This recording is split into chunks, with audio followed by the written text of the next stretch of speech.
প্রত্যেক প্রশাসন গ্রহণ করতে হবে।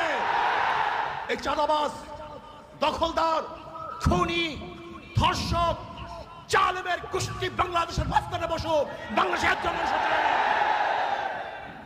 আমি ঘুমাতে পারি নাই, ওই দৃশ্য দেখ, আল্লাহর কসম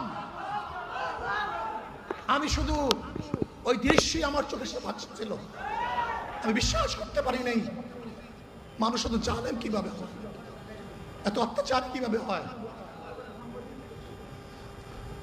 জালেমের গোষ্ঠী, খুনির গোষ্ঠী। শোনো, এক আবু সাইদের হত্যায় আওয়ামী লীগের মাসনাদকে ধ্বংস করে ফেলেছে। লিখে রাখো, 100 হত্যায় বিএনপির মাসনাদ তসনাদ হয়ে গেছে। এই দলগুলি এমন এক ফ্যাক্টরি, যদি ফেরেশতা